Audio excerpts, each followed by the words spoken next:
There is only one thing that a Catholic mom needs to do. I'm Sterling Jakewith, a Catholic mom coach, and I know that that is a bold statement, but your mind is spinning with 100 things it's thinking about. And you are confused about a lot of things. You're worried about a lot of things. You're stressed. You feel a lot of tension. I want this, but I can't have it because of this. There's so much going through your mind and your body, but I want to bring you some relief. There is only one thing that you need. And you will see this in everything I teach. And that is to discern the will of God. Because if you knew the will of God, you would not have this tension. You would not have anxiety. You would have peace and conviction. And I think that we don't ask God for specific advice enough. I think we ask him for broad questions. We ask him sometimes to just solve like one problem over here.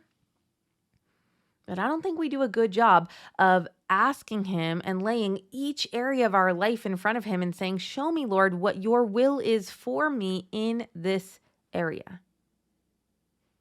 Because if you did, and he spoke to you, then you would just do it. Now, that doesn't mean that our human brain still doesn't come up with its desire to avoid pain and risk and inefficiency and try to talk us out of it. But if you really have that conviction, then you would just respond to your brain. Let's just use Joan of Arc as an example. So Archangel Michael came, I'm pretty sure it was Michael, came into the garden and told her some things. Peasant girl. And we know that what she did was incredible. She had to go to this nobleman. She had to sneak in, dressed up as a guy, tried so many times to get in, finally gets in. We don't know what she said, but said something so powerful that this noble military guy was willing to rally his troops, and they were trying to get the rightful heir on the throne in France. That's some crazy stuff she had to do. You know, her brain was like, it's risky. I don't want to do this. That's painful. We could die. Very real reality there. Right? But her conviction was so deep that she was able to overcome all of those moments that her brain was trying to talk her out of doing it. So conviction doesn't mean that fear and doubt doesn't come up, but it gives us the tools to respond. And so right now, I want you to just think about something you've been trying to accomplish in your life and you're not doing it, whether it's working out or eating well or decluttering your house or working on your marriage or yelling less at the kids. Those are some common ones. And your brain wants to be confused about how to do those things. I don't have enough time. I don't have enough money. I'm not even sure what to do. I just want you to pick one, and I want you to go lay it at the foot of the cross, kneel down, light a candle, have some paper, and I want you to ask the Lord what to do. Ask him lots of questions and then pause. Give him 30 seconds to answer. And if you feel yourself getting anxious, pause. Come back to trust and surrender. The Lord loves you. He's going to take care of you. And then from trust and surrender, ask again. I promise you, the Holy Spirit will guide you. God gave us the Holy Spirit to guide us. Ask more specific questions.